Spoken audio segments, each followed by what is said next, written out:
Hi friends, welcome back to my channel cooking recipes. இன்றைக்கி நாம் மட்டனுடைய எலும்பு குழம்பு எப்படி செய்கிறது பற்றி தான் நாம் இங்கே பார்க்க போகிறோம். இது செய்கிறது ரொம்பவே ஈஸி. இது எப்படி செய்யலான்றதை பற்றி வீடியோக்குள்ளே போய் பார்க்கலாம்.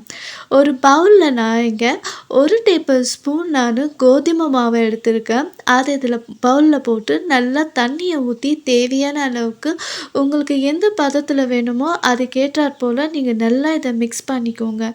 இது எதுக்குன்னா அந்த கிரேவி நல்லா கொஞ்சம் திக்காக வரத்துக்காக நம்ம இது பண்ணுறது. இது போல் தோசை மாவு கன்சிஸ்டன்சிக்கு நம்ம பண்ணி எடுத்து வச்சுக்கோங்க.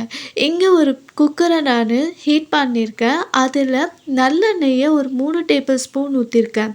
இதில் கொஞ்சம் வாசனை பொருட்கள் பிரிஞ்சி, ஏலக்காய், ஒரு பட்டை, கொஞ்சமாக சோம்பு, சீரகம், பெனல் சீட் இதெல்லாம் போட்டு நல்லா வறுத்துக்கோங்க. ஒரு பெரிய வெங்காயத்தை பொடிசாக கட் பண்ணி இதுலேயும் சேர்த்துருக்கேன். அதையும் சேர்த்து இது நல்லா வதக்கிக்கோங்க.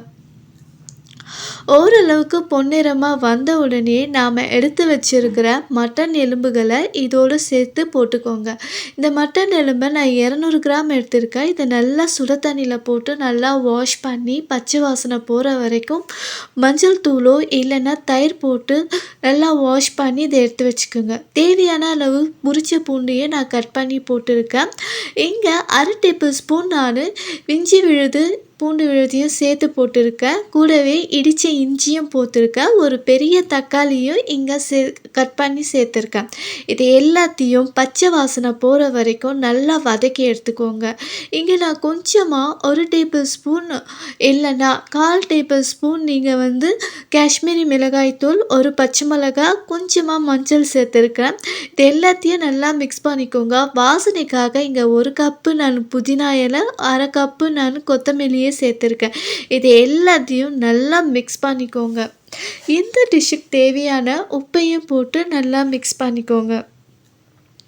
இது எல்லாமே பச்சை வாசம் இப்போ போயிடுச்சு. இப்போது உங்களுக்கு தேவையான தண்ணியை இதில் ஊற்றிக்கலாம். நான் இங்கே 1 லிட்டர் தண்ணி ஊற்றிருக்கேன்.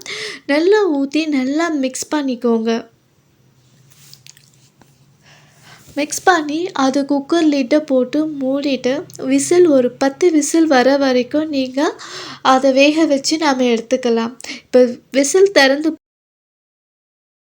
விசிலெல்லாம் போன பிறகு நல்லா வெந்து வரும்போது இப்படி இருக்குது இந்த எலும்பு சூப்பு. இதில் நாம் தேவையான அளவுக்கு மிளகுத்தூள், கருப்பு மிளகுத்தூளும் போடலாம். நான் இங்கே ஒரு 3 டீஸ்பூன் நான் மிளகுத்தூளை சேர்த்துருக்கேன். இந்த வெள்ளை மிளகுத்தூள் காரம் நல்லா இருக்கும். நம்ம முதல்லையே கலக்கி வச்சுட்டு இருந்த அந்த கோதுமை மாவுடைய தண்ணியும் இங்கே நம்ம ஊற்றிட்டு இதை எல்லாத்தையும் நல்லா மிக்ஸ் பண்ணிக்கோங்க.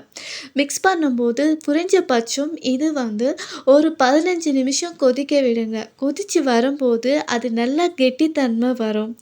இந்த எலும்பு சூப்பு ரொம்பவே நல்லது உடம்புக்கு. குழந்தைங்களுக்கு எக்ஸ்பெஷலி மழை காலத்தில் கோல்டு சளி பிடிக்கும் போது இந்த எலும்பு சூப்பை போட்டு நாம் கொடுக்கும்போது இந்த சளி, எலும்பு, ஜுரம் எல்லாமே பறந்து போகும்.